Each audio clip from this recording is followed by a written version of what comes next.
So, good morning guys. Ito po yung update natin sa ating lettuce. So, after po ng 3 or 4 days na tuwing madaling araw ay umuulan.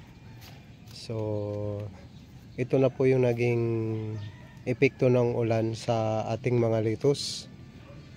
Yan po, marami ng dahon na natanggal.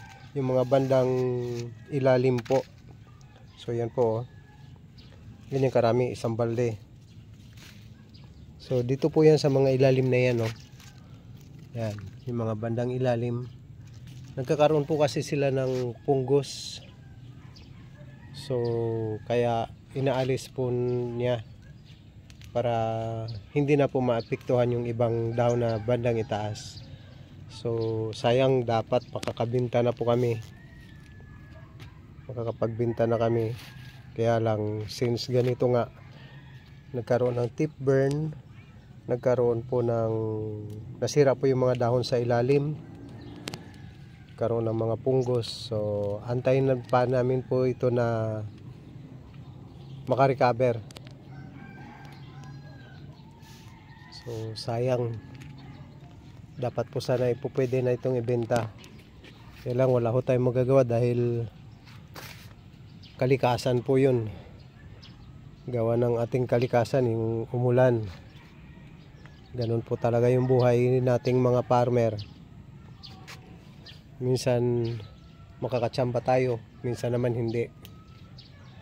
Pero sige lang, tuloy lang.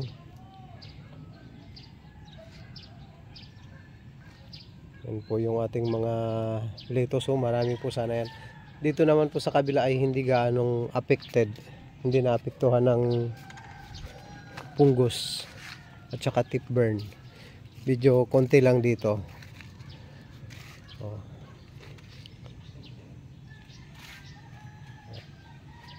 Pero meron ding mga mangilan-ngilan sa bandang ilalim mo.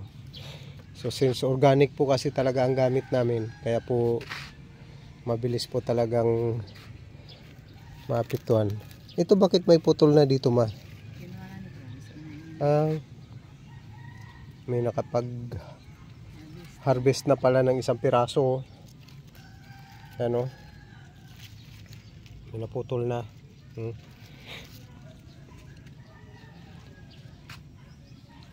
Pinartner niya sa kimchi. Pinartner niya sa kimchi. So ito rin po yung ating sili,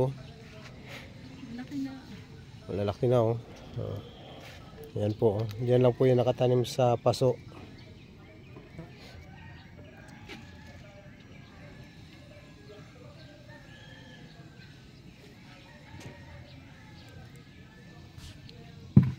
So pero kahit na po ganito yan, makakabawi pa po yan. Mag-aantay lang po tayo ng ilang araw para magdahon siya ulit at nang meron tayong ma-harvest. So, sayang. Pero okay lang. Meron pa yan. Laban lang daw, laban. Meron pa po yung ma-harvest. Meron pa tayong maibibenta. Makakabawi pa po tayo sa pagod natin. Ito po sana kasi ay naka-schedule pambinta this coming Pasko. Pasko po sana. Kaso mas mapaaga ang pagbinta. Hina naman ang busis mo. Hindi na naman ma-pick up yan. Wala kasi tayong kaya magbili ka na ng microphone natin. Gagamitin kung naggaganyan ka.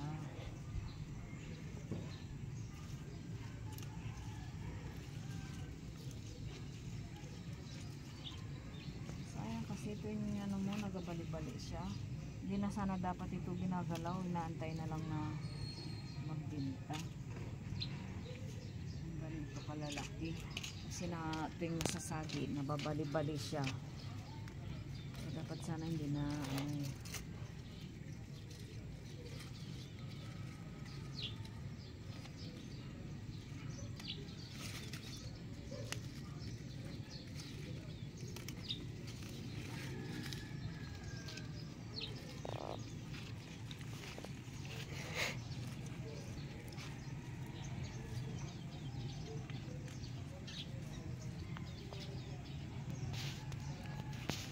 So yan po, yung mga resulta talaga. Yan, tip burn. Maraming tip burn ang ating lettuce. So dahil sa malakas na ulan at biglang init, yan po ang resulta niya. Resulta sa epekto sa ating lettuce. Nagkakaroon ng tip burn. Doon naman sa kabila mas late yun na i-transplant. Hopefully wag na siya maapektuhan ng ng punggos at saka ng tip burn. Medyo maliliit pa siya.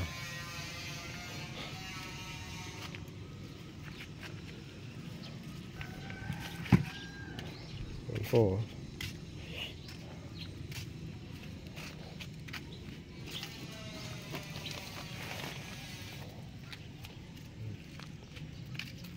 Oo, ang gaganda oh.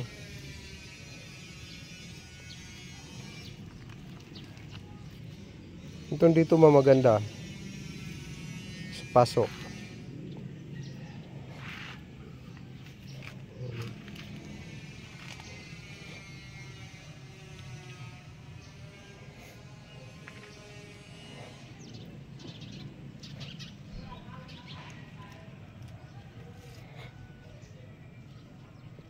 So, pwede na sana to. Pwede na ibenta.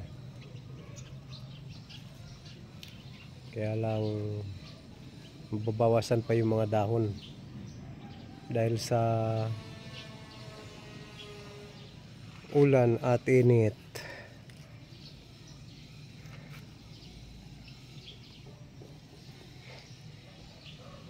So sa mga viewers, sa mga subscriber po natin, thank you very much po. Sana nagustuhan nyo yung ating video ngayon. So sa mga hindi pa po namin followers, sa mga bagong nakakapanood ng aming video, paki-follow rin po yung aming Facebook account, Alfred Heredero, and then yung aming YouTube channel, Sorin TV. So maraming salamat. Paki-subscribe din po. And then paki-click na rin po yung notification bell para maging updated po kayo sa mga susunod pa po naming mga upload na video.